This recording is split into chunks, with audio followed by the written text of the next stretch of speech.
Hey guys, it's Ted Bogert. We are back with the Ted Show.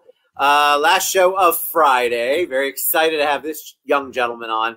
Antonio Lumley is with us with Xtatic Books. We're going to talk about Brook and Brax, the next chapter. I'm excited to hear everything that he does. He's a creative. He's also got a business mind. We're going to talk about all of that and his journey. Welcome, Antonio. How you doing? Doing good, Ted. How about yourself? I am doing great. I am very happy it's Friday.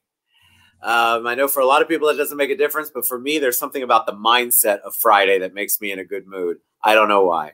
So I'm very excited. But I've been looking forward to this because you are one of those creatives that I love anybody who can. I love books, but I also love anybody who's creative on the comic side or illustration, story. I just love the whole process of everything.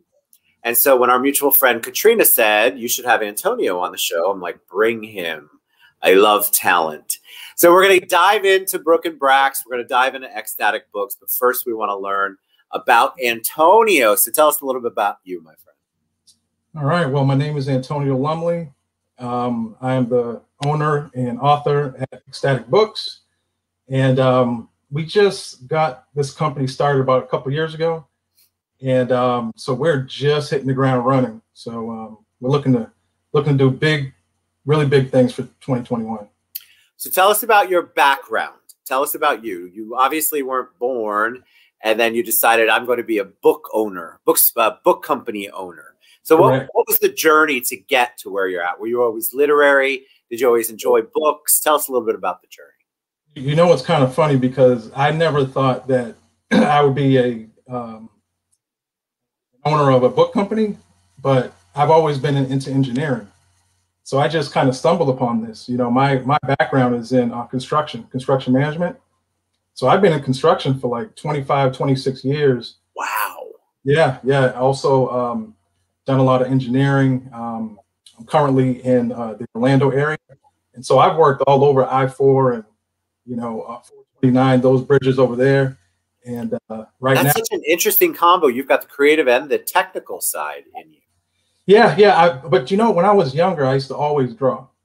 And I used to think I was good until my 10-year-old son proved that I'm not as good as I thought I was, because he is really, really good. Isn't that awesome, though? Yeah, he's really good. So, but it's one thing to be dabble in it. It's another thing to really take on a book company. I mean, this is big stuff, especially not even during COVID, but with everything being online and people reading in so many different ways now than just the traditional books. What was that like? What was the impetus behind you going, all right, I'm going to do Xtatic. Of course, I have to ask for the name. You're going to have to tell us, share that with us. But I'm going to do this, and I actually want to own the company. I just don't want to be a writer. Right. I think the whole thing, but to be honest, Ted, I stumbled upon this. I mean, I got to be honest with you. So here's a quick little story. So I was at my brother-in-law's wedding in Mexico, and the bed was so bad that I couldn't sleep in it. And so for some reason, I just thought about it. I said, well, what if I wrote a children's book? I mean, it was such, my son says, the most random thing ever. It's the truth. It's the truth. And so I thought about a name, like, well, what can I write about? And I thought about, what's a catchy name? And I thought about Brook and Brax. It just came out of nowhere, Ted. Isn't that funny? I mean, that's amazing. But yeah. I mean, with again, coming from an engineering background, to do this is like way left for me. So completely, because as somebody who's engineering oriented, right? So you don't usually think of those people. You think of them studying engineering books, but not a Brook and Brax, the next chapter kind of book. They don't seem to really be copacetic. But in your case, that's exactly what happened. Yeah, you know what it was, Ted? I just wanted to do something totally different than what I was used to. I mean, honestly, I was thinking about starting a construction company. That was my original thought. And I don't know how I got to books, but I'm so glad I did. All right, where's the name come from? I wanted to choose a name that was different, and something. And I kept thinking about something like electric, and then I thought about static, like static electricity, and I came up with Xtatic. So I love it. Not a whole lot of science behind it. I love the name of it, and I love the way it looks. It looks good. Xtaticbooks.com, of course, is scrolling across the bottom of your screen. Tell us about how Brooks, and we know how the name came to be, but it's one thing to have a name. It's another thing to develop something that has enough of a storyline that it can sustain itself. So tell us a little bit about the process of that. Yeah, the way I came up with the whole concept was my kids are in martial arts, and I was at the dojo with them one day. I mean, they've been studying martial arts for about going on 7 years now. And my littlest one, he started at 4 years old. And wow. Yeah, my other one started at 7. So I was in dojo one time, just like, and I looked at my little one and his best friend, whose name is Evan Rodriguez. He had this bushy hair. And I just thought about him like, man, that'd be pretty cool. I can use those two as kind of my models and my inspiration. And that's exactly what I did. It's so cool because I think when you create something like that, you have to be committed, right? I mean, it's one thing to go, okay, I'm going to write I love the characters. I kind of have an idea. It's another thing to really develop that. So we had a lot of questions before we went live about people who have ideas that maybe want to pursue, maybe want to figure out how to flesh out, to detail out their storyline and their characters. Can you give them some tips on that? Maybe some things as a book company owner that you might look for or that you have experienced yourself? Yeah, I think, with me, it's it all depends on who your audience is. So for me to get to the kids, my target is really kids that don't like to read a lot. So I want to engage them. So I thought about, all right, how do I engage them? Well, let's make them look like average kids, right? So my Brook and Brax are diverse. Brooks' parents are Black and Chinese, and Brax's parents are white and Mexican. And then their sensei is Japanese. So I wanted to make sure I had a nice melting pot that all kids can kind of identify with at least one of the characters or a piece of the character or whatever. And then I thought, all right, well, now I have to make it fun to engage the kids. So I added some humor.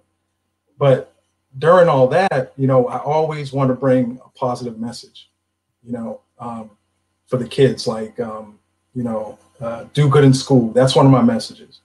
So that's what the storyline, there's a message to it. Absolutely. I forget what they used to call it, but I used to read a book, you're too young, but Highlight magazine there was the moral to the story. There was some lesson that you were supposed to learn from it. So you're trying to give them a lesson, a life lesson, from a platform that actually speaks to them. Yeah, absolutely. Absolutely. I try to have like a hidden message. If it's not, very overt, it's kind of a covert message in every single chapter. Tell me about the response. So you have this idea. Again, we're talking about creatives. You have this idea. Just because you have an idea and it sounds wonderful and you put it on paper and it still looks wonderful doesn't mean the audience is receptive to it. So what was that like on that process? Did you have to do a lot of marketing? Did you do any kind of testing it out on your own kids? What was the process like there to make sure that you were on the right path in order to continue to tell your story? Right. Yeah. Well, I definitely tested out on my kids. I don't think they enjoyed it so much because I'm like, read this chapter. All right, I'm done with this now. Read this. And I'm like, well, how does it sound to you? And then, so they're my biggest critics. So, I mean, luckily they're both in the age group that I'm targeting, are 7-year-olds to about 13-year-olds. So I definitely tested on them first. And then I had a couple of beta readers to test it out. And I wish I knew a little bit more about marketing prior to me putting it out, so I could have had a bigger impact, just when it was released. But so I started from ground zero, and I did this all by a lot of help. But I mean, a lot of the stuff I just looked online. So what's the next chapter about? Give us a synopsis. What does that mean, Brook? All right, Brook and Brax, the next chapter. So book 1 ended with I can't say how it ended, but Brook and Brax survive. Okay, there were 2 bullies. The bullies' names are Puke and Little Dumps. Okay, again trying to have a little humor in it. they made a gang called the Stank Rebels, okay, that took over their school. So Brook and Brax had to go get it back. But of course, they're undercover ninjas, right? So they can't show their identity. And their backpacks and their belts are actually magical, that they enhance their powers. And that is actually their ninja suit. So when they transform back, they have the cool backpacks and the belts. So cool. So that was in book 1. So book 2, I'm going to expand on that, and I'm going to bring more life lessons in. I'm going to have bigger and better, stronger villains in this one. It's going to be crazy. I'm about midway writing it, and I'm really going to develop their sensei Iron Post, and his roots back in Japan. And then he has a daughter named Akari, so I want to get the girls involved. I got to get involved. And let me tell you something. The girls at my kids' dojo, they are badass. They can. Of course, those girls are so strong and so, and they can fight. They can fight. And of course, one of our messages, we always promote, hey, we don't want you to start it. But the whole point of knowing how to fight is to know when to fight. Correct. And when not to.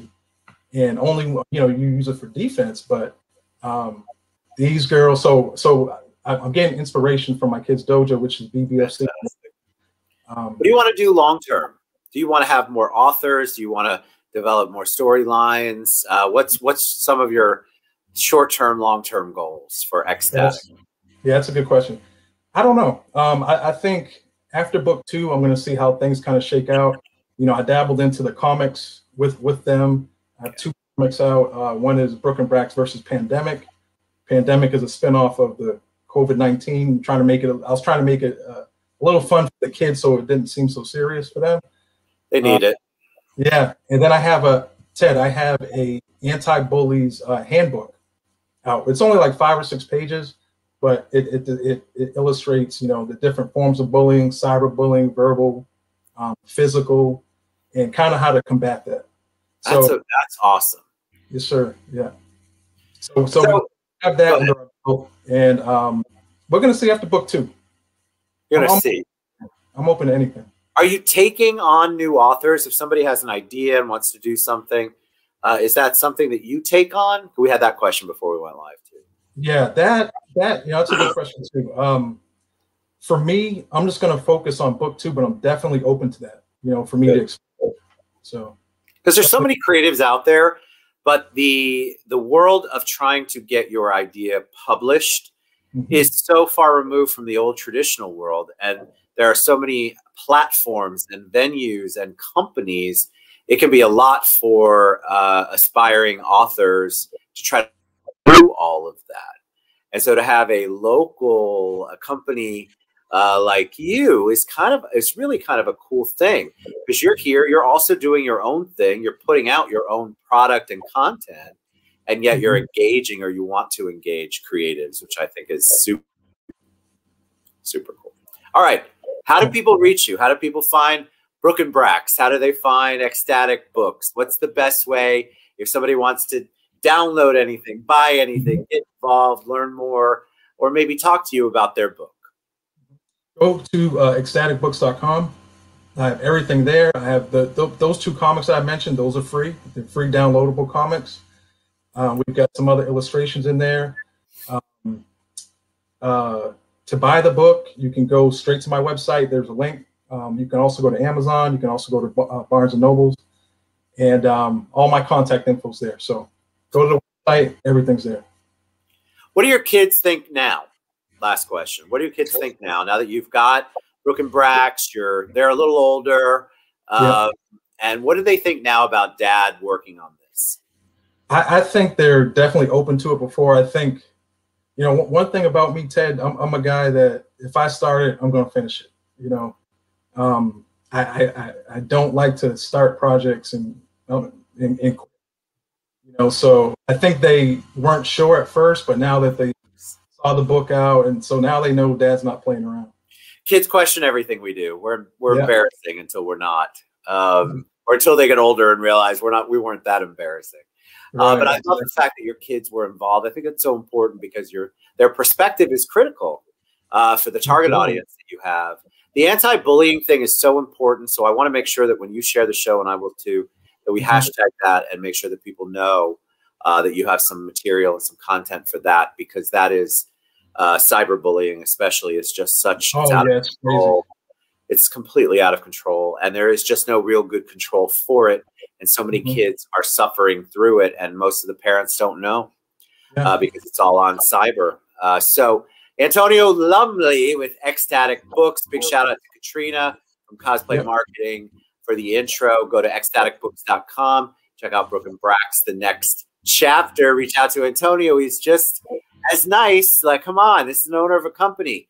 You've got an idea, reach out. I know he'll let you bounce it off him, and maybe he'll turn it into something. And then go out and support. We have a local author, a local book company owner. Let's go out and support our small businesses, our local businesses, and help them thrive. So thank you, my friend, for being on. See, it wasn't that painful. Hey, I appreciate it, Ted. Thank you. All right, brother. Y'all have a good one. Everybody have a great weekend. Reach out to Send me an address. I want to send you a book. I would love one. All right. Absolutely. All right, guys. We'll see you.